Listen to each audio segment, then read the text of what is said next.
Buenos días, soy Marix Aranguren, coordinadora de eventos internacionales del campus universitario Uniacademia en Colombia. Prosiguiendo con el segundo ciclo virtual de conferencias jurídicas internacionales, Uniacademia, con el auspicio de Leyer, tenemos el gusto de presentar al doctor John Robert Espinosa Herrera, quien el día de hoy disertará la acción penal privada en tiempos del COVID y la violación de garantías procesales. El doctor John Robert Espinosa Herrera es abogado de la Universidad Cooperativa de Colombia, conciliador en Derecho del Colegio Antioqueño de Abogados Colegas, especialista en Derecho Procesal Penal,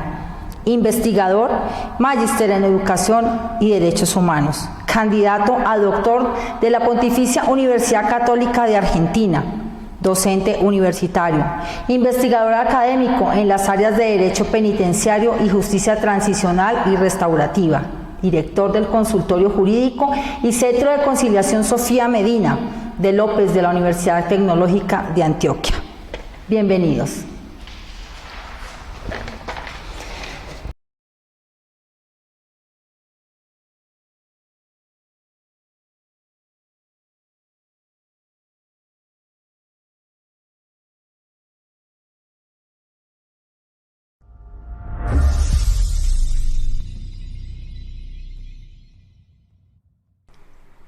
Cordial saludo.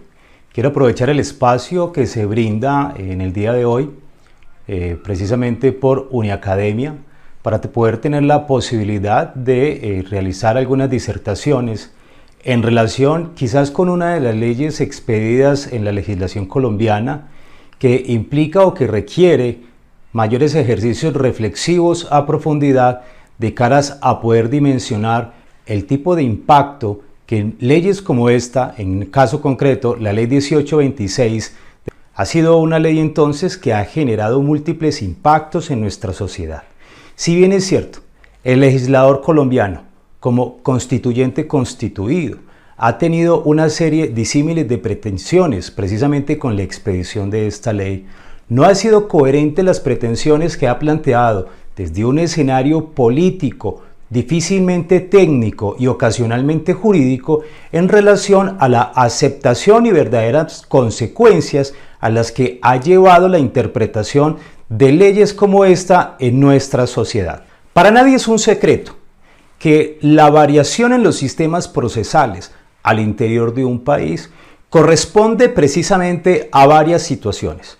Una de ellas, las diferentes crisis políticas. Y quizás una de las más trascendentales, adicional a la forma en cómo se congestiona la administración de justicia, los despachos judiciales, los mismos órganos de control e investigación, como en el caso colombiano, la Fiscalía General de la Nación, también implica o está asociada a estos cambios o estas distintas formas de procedimiento,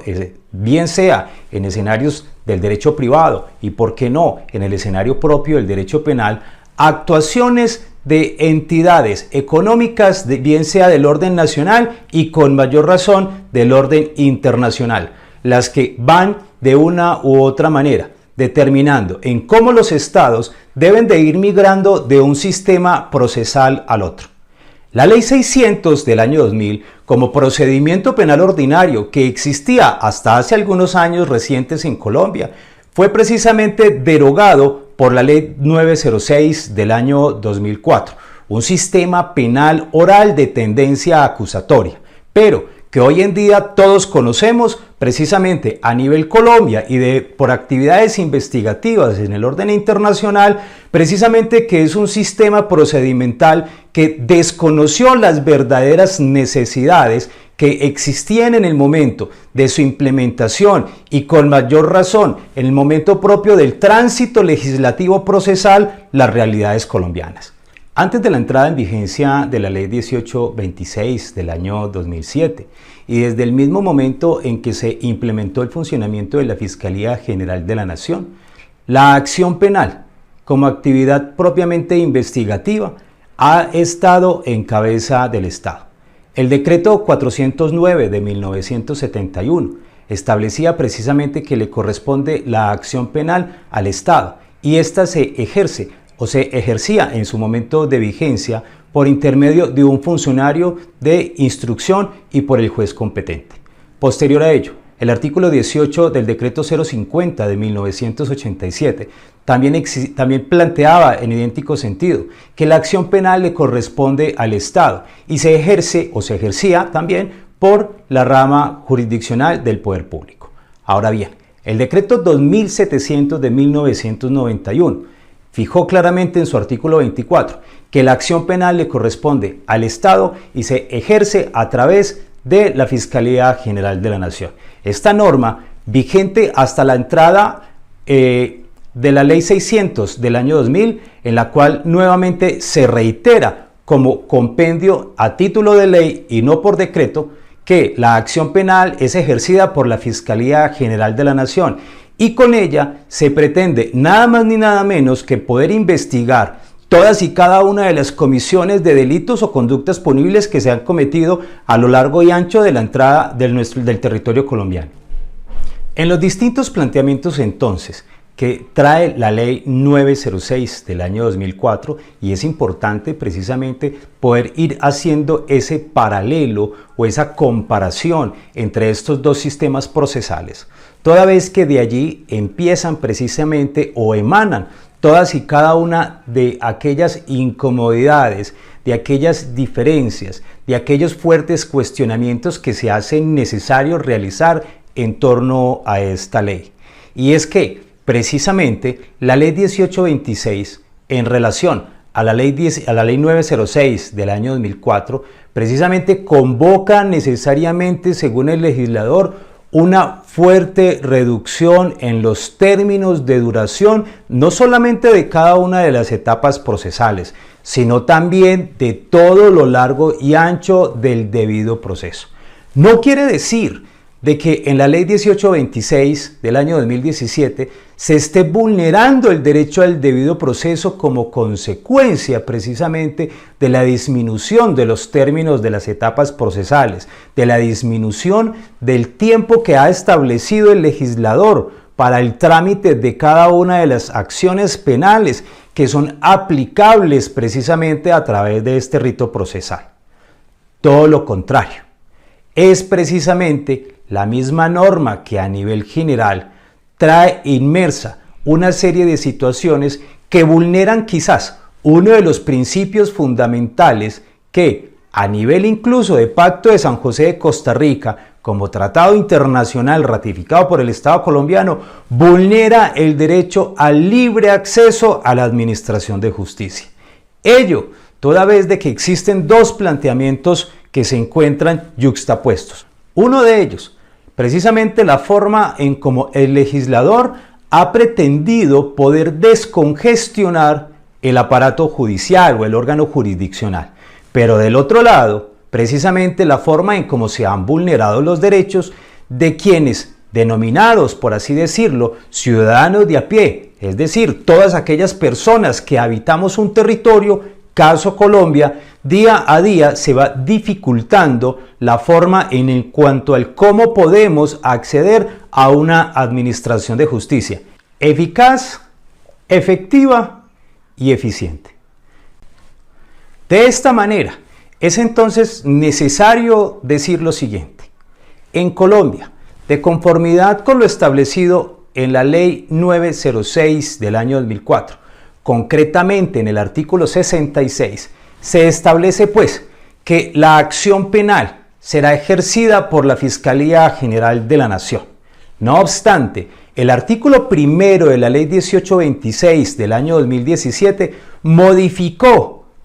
este artículo y allí se estableció de una manera concreta en cuanto a esa posibilidad de que un particular, en este caso la víctima, pero óigase bien, no de manera directa, sino por intermedio de un apoderado, de un togado, de un profesional del derecho, pueda solicitarle al Estado, a la Fiscalía General de la Nación, la conversión de la acción penal de pública a privada. Esto tiene muchas implicaciones, entre ellas precisamente que ya será el acusador privado, recuérdese bien, la víctima por intermedio de un togado, de un profesional del derecho, quien tendrá que ejercer la acción penal. ¿Qué implica que sea la víctima quien tenga que realizar esa acción penal.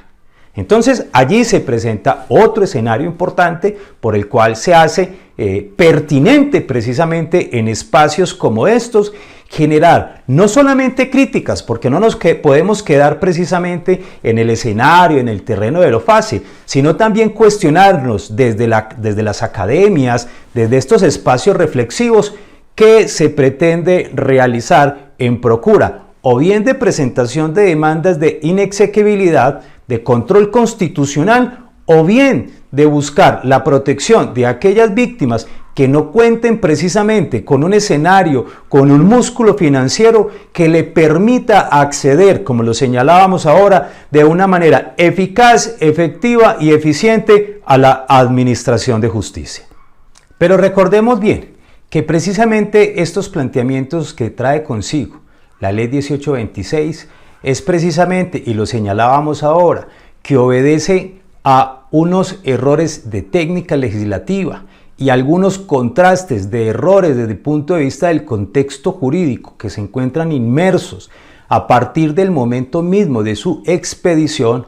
es decir, por lo menos que esta ley termina siendo un copia y pegue de otras normativas que hacen parte del sistema jurídico de otros países. En el caso Suramérica, no se habla de la figura del acusador privado. Países como Venezuela, Perú, Ecuador y el mismo Guatemala se habla de otras figuras, traen otros nombres, pero que en idéntico sentido equivalen precisamente a el mismo contexto de la Ley 1826 del año 2017, como en el caso Colombia. Hablar de la instancia privada, del apoderado especial, de la instancia particular o del querellante particular, que es el nombre con el que es conocido usualmente en otros países. Reitero, es precisamente la Ley 1826 revestida con otros términos, como en el caso Colombia, el acusador privado, aquella normativa por medio de la cual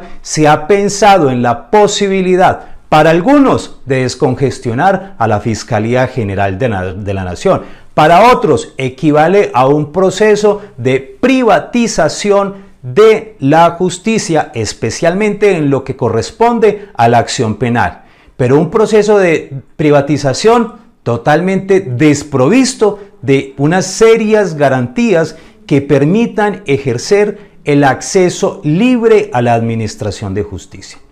Cuando se planteaba precisamente en el cómo poder denominar esta ponencia, esta disertación, este ejercicio reflexivo, se señaló entonces que hablar de la figura del acusador privado en los tiempos de COVID, en los tiempos de pandemia. ¿Y por qué señalarlo? Porque hoy en día, en el caso colombiano, y seguramente con una serie de situaciones semejantes en los países que precisamente hoy muchos de ellos nos acompañan con el seguimiento de esta serie de actividades que día a día nos trae Uniacademia, cada uno de los fines de semana, es poder decir lo siguiente. Para nadie es un secreto que la implementación y consecuencial aplicación de diferentes sistemas de bioseguridad, el cumplimiento de las diferentes normas que expedidas desde el escenario del derecho público limitan el acceso a los diferentes despachos judiciales, la restricción de los derechos de la movilidad, la prohibición de poderse desplazar de una municipalidad a otra, la contención de la propagación del SARS-CoV-19 y todas aquellas situaciones que en la actualidad vive el mundo entero, no solamente han limitado la funcionalidad del Estado, no solamente ha limitado que los jueces como operadores judiciales puedan seguir diciendo el derecho, sino que también ha puesto cortapisa de una u otra manera para que los distintos investigadores que auxilian la función que ejerce la Fiscalía General de la Nación puedan llevar en buena medida y en buen término, desde los contextos de la celeridad, todas y cada una de las investigaciones que a la fecha le van siendo asignados a cada uno de los fiscales delegados. No obstante, la delincuencia no para. Así como se siguen implementando los cercos de contención y de protección a cada uno de los habitantes de nuestros territorios, en cada uno de los países, asimismo también va aumentando no solo la criminalidad, sino también la variación del modus operandi de estas personas dedicadas precisamente a vivir de la delincuencia. De esta manera, también se sigue dificultando para que aquellas personas que quieran ejercer, que quieran vincularse precisamente a hacer uso de aquellas facultades que concede la Ley 1826 a las víctimas, esto es, poder realizar los trámites investigativos, limitan de una u otra manera, en idéntico sentido, de la misma manera en cómo se ha limitado el cumplimiento de la función investigativa a cargo de la Fiscalía General de la Nación. Pero también es cierto que uno de los efectos más fuertes que van en contravía de la expedición de la misma ley es la imposibilidad con la que cuentan muchas de las víctimas de poder hacer uso de los recursos económicos para contratar un apoderado judicial, que no solamente pueda adelantar su pretensión investigativa, sino que también pueda plantear una acción indemnizatoria.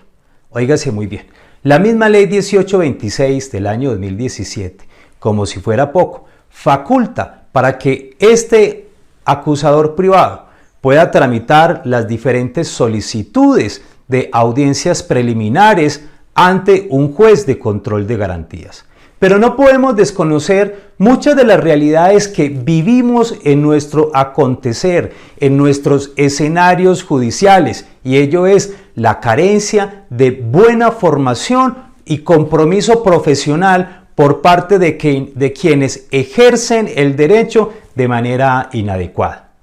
Como docentes de las distintas universidades, tenemos un serio compromiso respecto del mejoramiento día a día en lo que atinente a la educación superior. En caso concreto, en las facultades de Derecho. Hay una puesta a punto muy alta para poder que cuando una persona, un estudiante adscrito a una facultad de Derecho pueda egresar, éste tenga todas las competencias, tenga todas las cualidades y todas las capacidades para poderse enfrentar a escenarios como los que plantea precisamente la Ley 1826. Pero de nada nos sirve que una persona cumpla con todos estos altos estándares de calidad,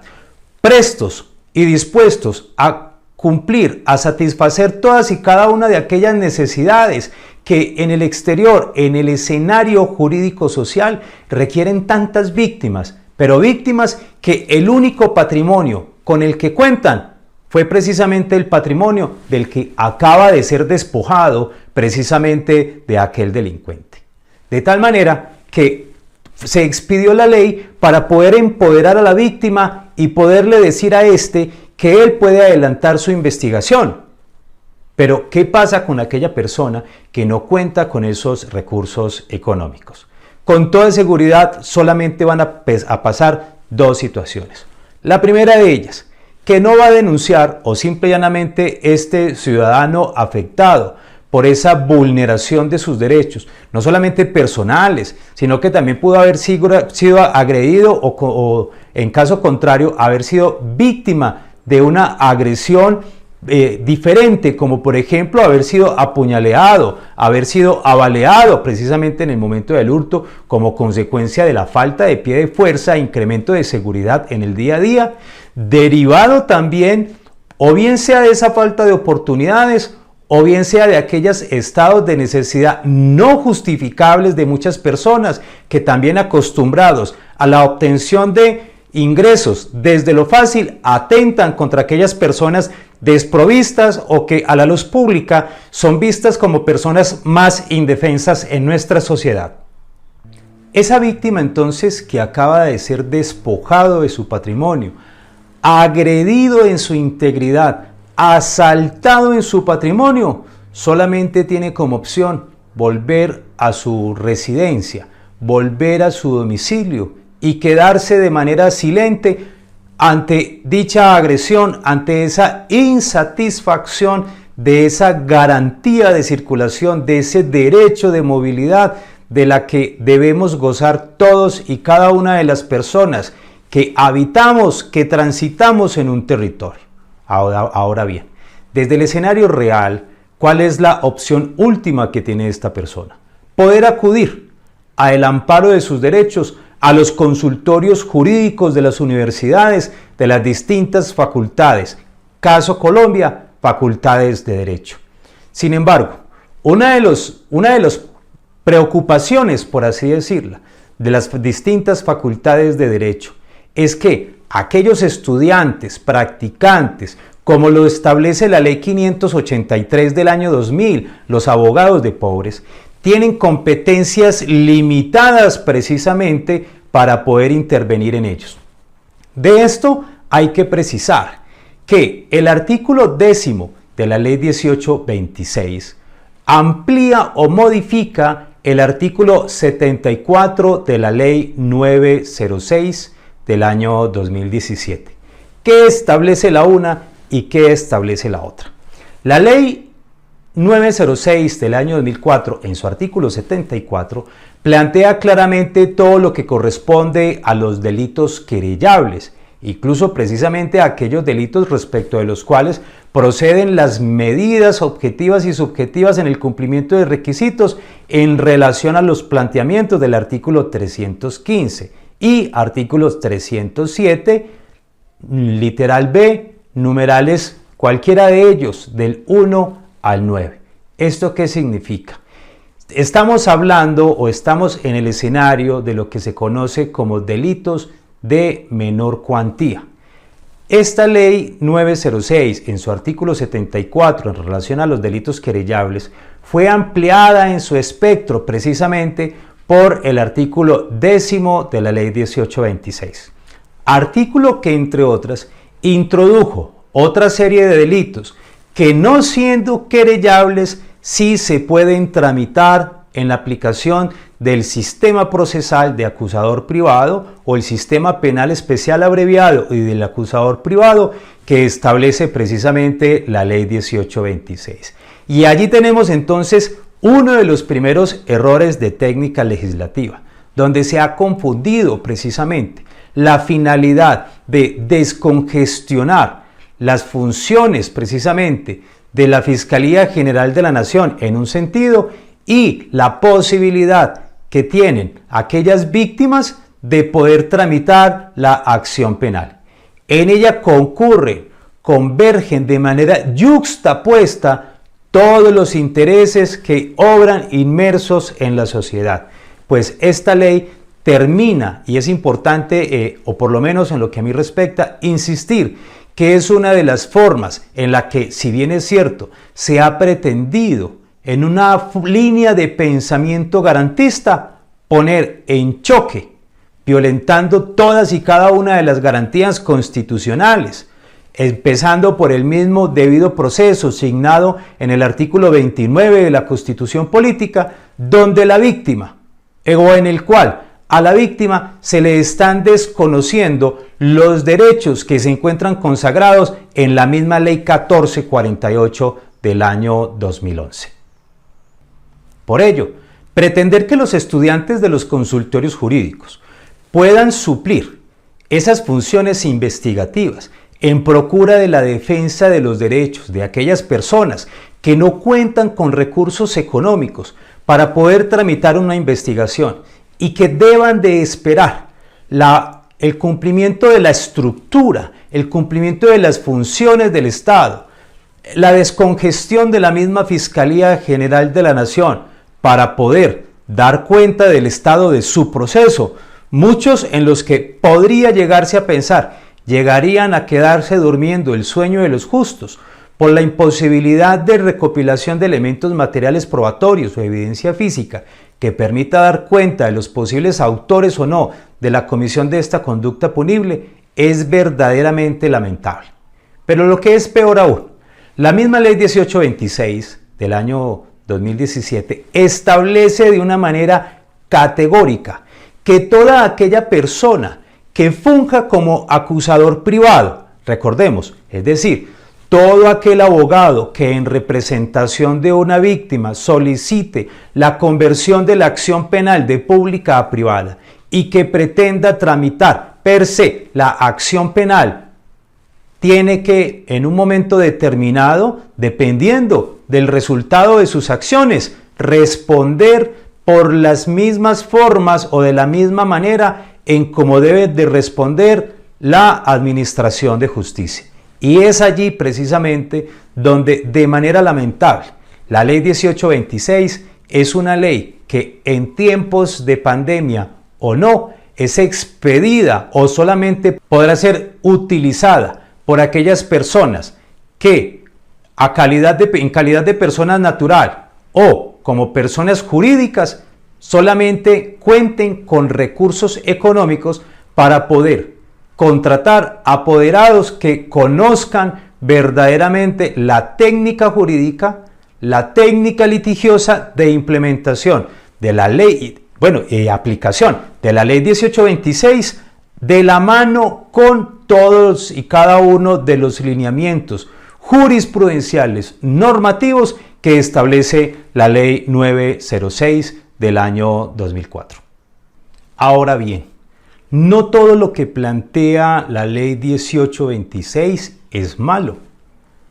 Esta ley trae consigo otros aspectos que bien vale la pena resaltar.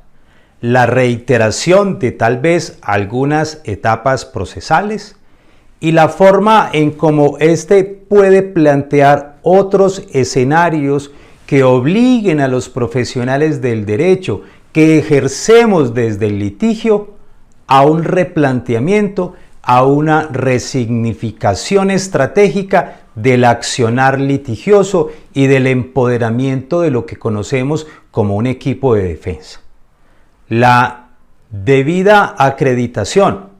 de un profesional en criminalística, la vinculación de un investigador judicial y de todos aquellos distintos peritos que pueden vincularse en el derecho de defensa como una verdadera puesta a punto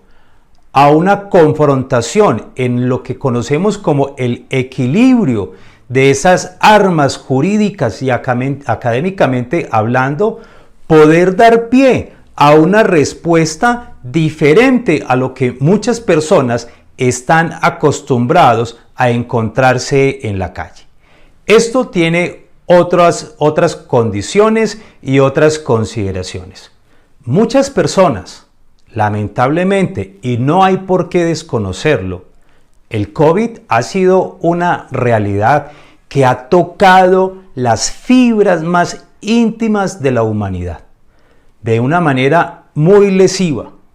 La forma en cómo han partido muchos de nuestros familiares,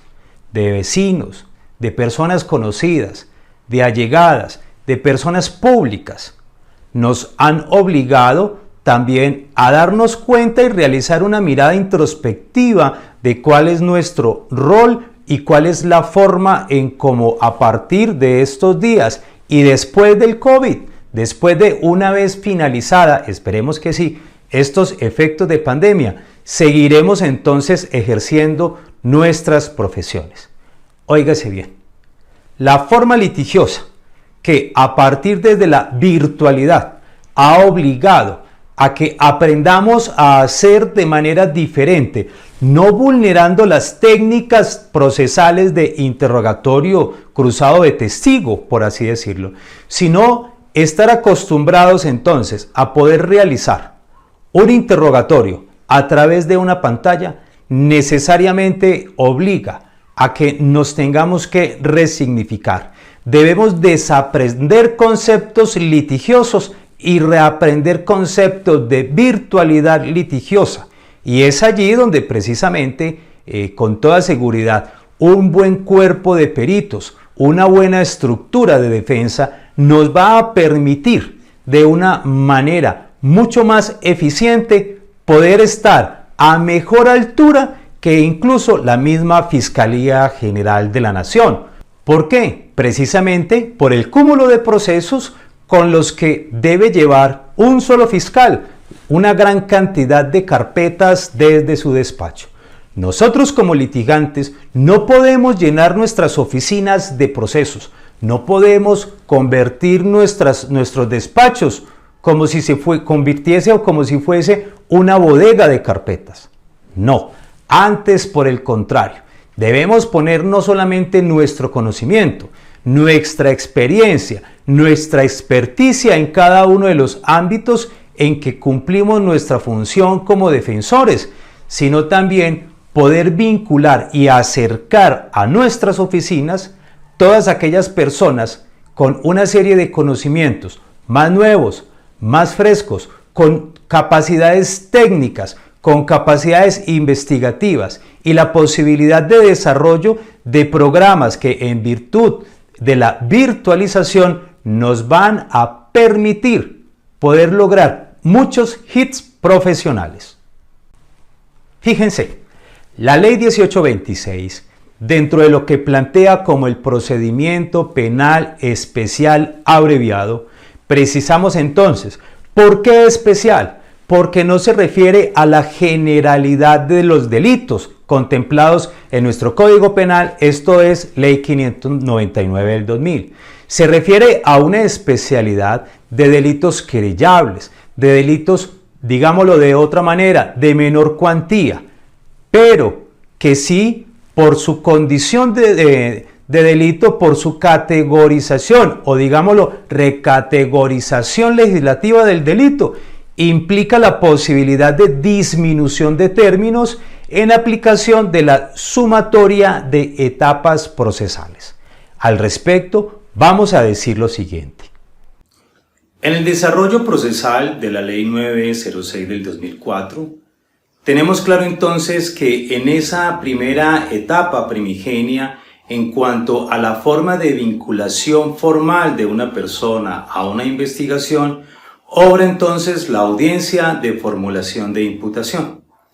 En la Ley 1826, la vinculación formal de una persona a una investigación penal se da a través de una figura que se conoce como la audiencia del traslado del escrito.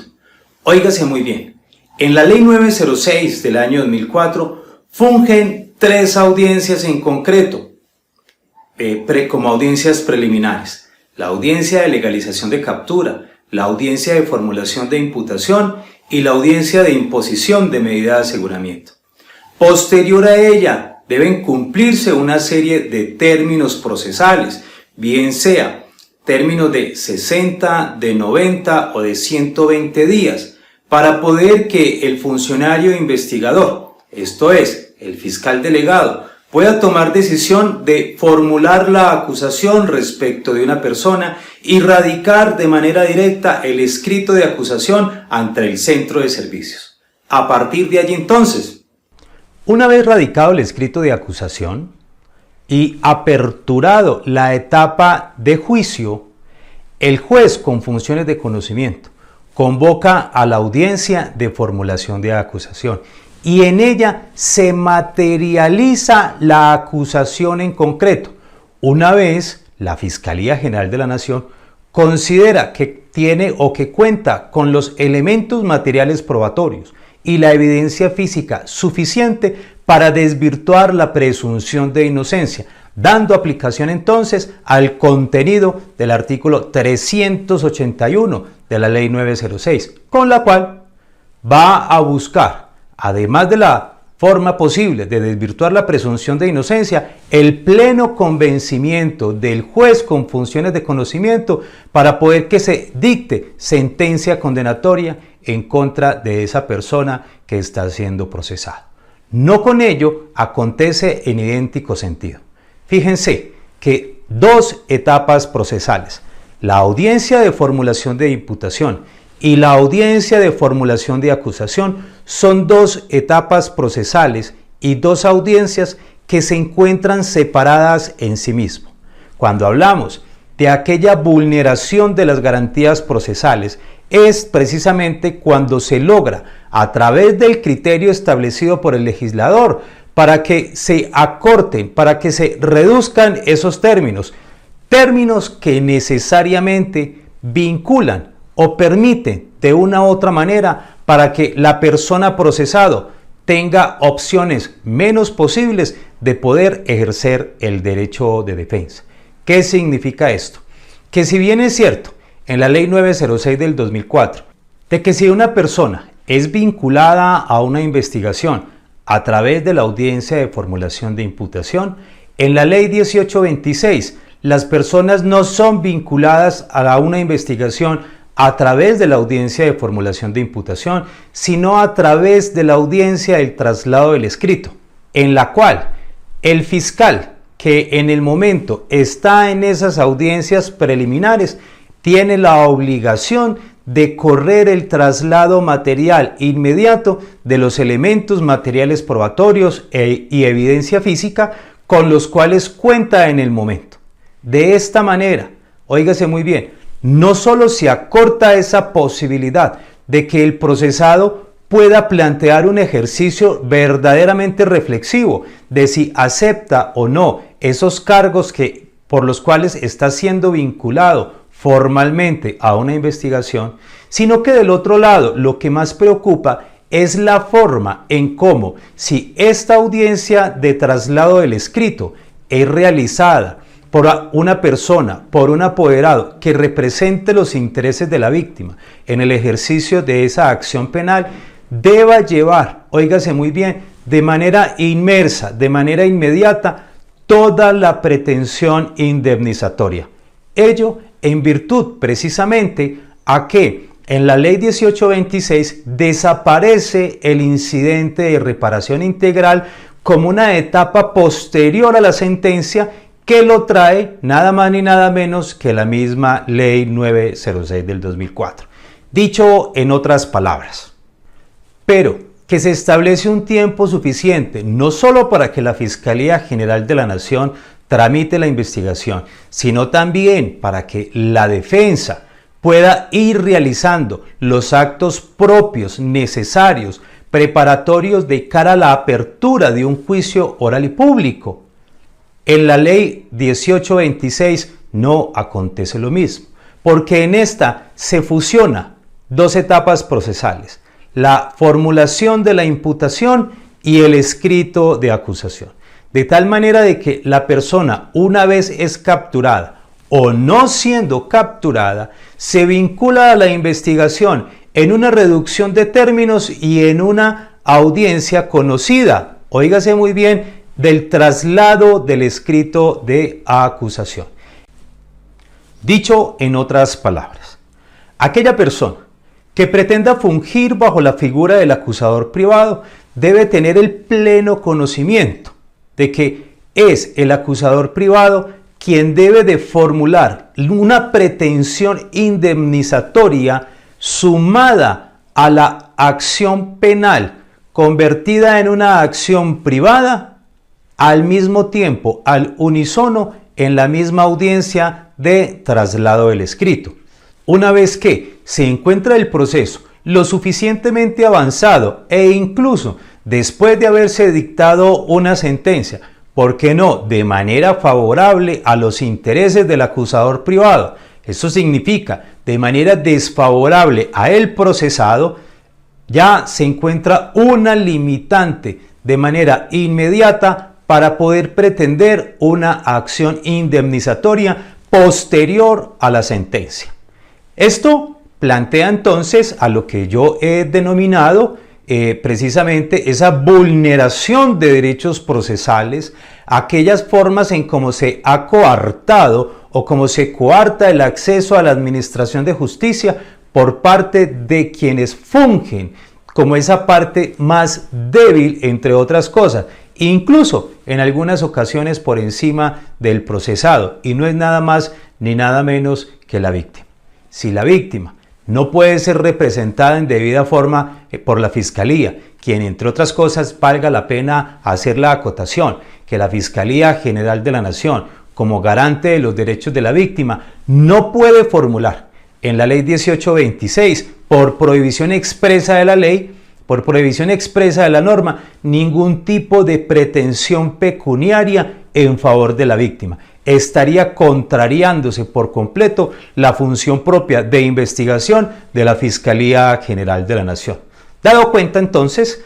la víctima que no cuente con recursos económicos, la víctima que no cuente con un mecanismo eficaz, efectivo, para poder acceder a la administración de justicia en la implementación de la figura del acusador privado bajo el amparo de la Ley 1826, va a encontrar más limitantes que elementos que puedan llegar a remediar su situación. Esto es, tendrá que continuar esperando a que la Fiscalía General de la Nación pueda seguir adelantando todas y cada una de las investigaciones dentro de los términos con el riesgo de la prescripción de la acción penal respecto de su proceso.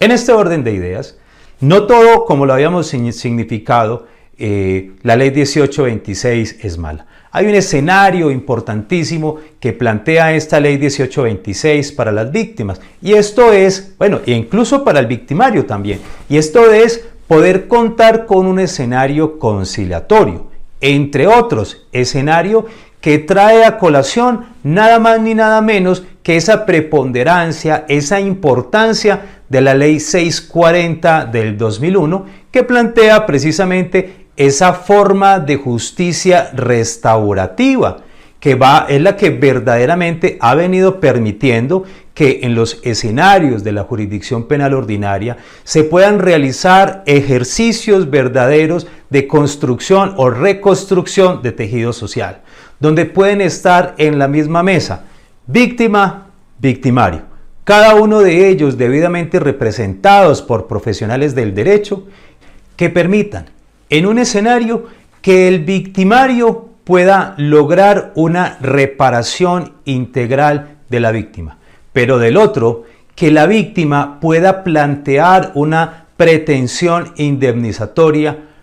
previo a una etapa de juicio en Ley 1826, que va a permitir verdaderamente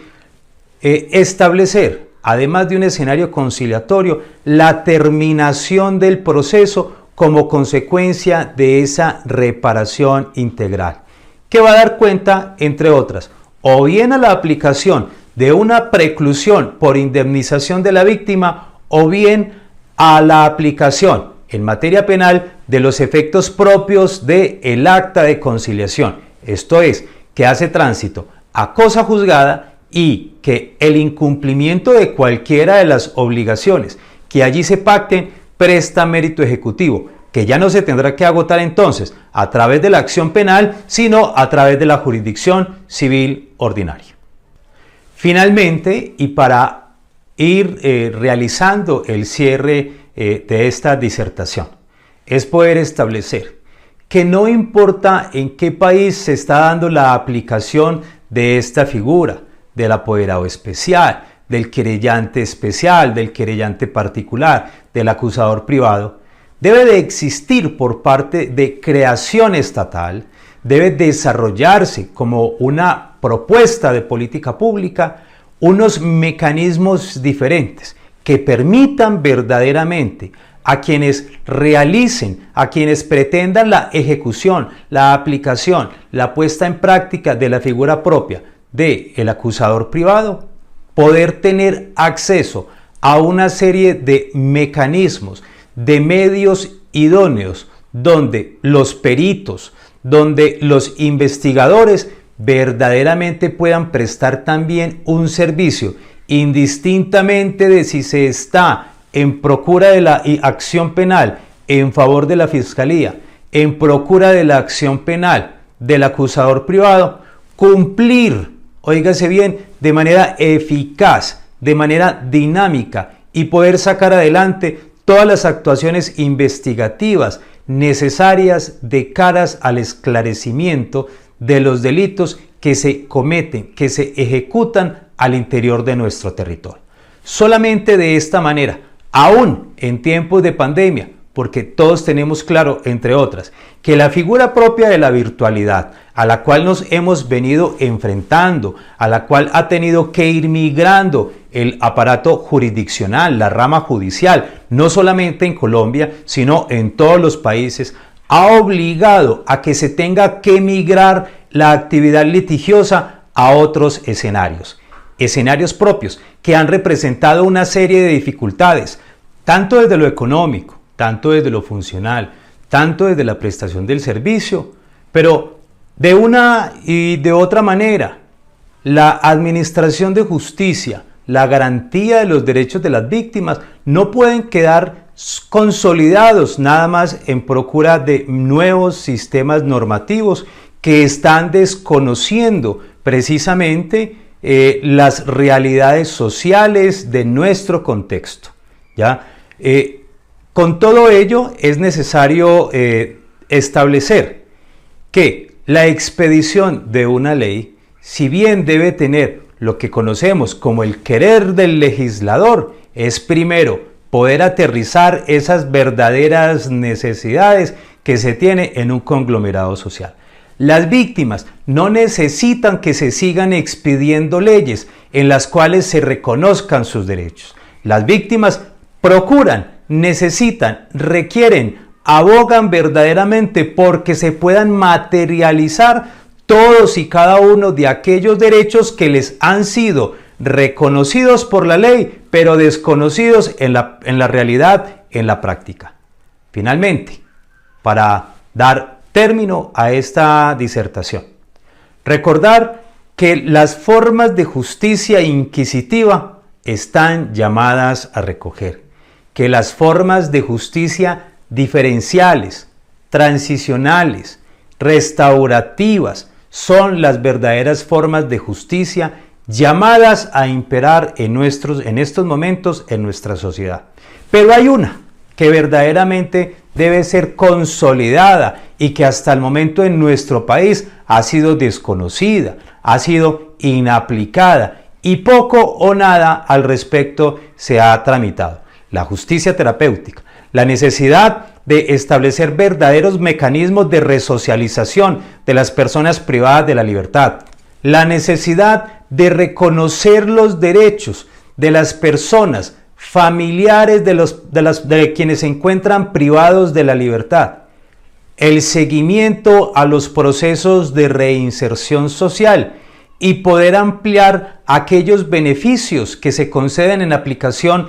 de la Ley 1709 del año 2014 para que a todas aquellas personas que verdaderamente estén interesadas en posibilitar procesos de verdadera resocialización, procedimientos de verdadera reinserción social a la sociedad de la población pospenada, tengan otra tipología de beneficios que de una u otra manera ayuden, sin lugar a dudas, al mejoramiento, a la reconstrucción de una sociedad como la nuestra. Quiero agradecer entonces el espacio y con toda seguridad será corto para poder seguir hablando de esta Ley 1826 que ha traído tantas situaciones para nuestra sociedad, para las víctimas, para los victimarios, para los estudiantes de las facultades de Derecho en aplicación de la práctica jurídica a través de los consultorios jurídicos, pero en especial que requiere precisamente que por parte del Estado se pueda profundizar en mejorar los beneficios para que cuando una persona requiera asistir, requiera acudir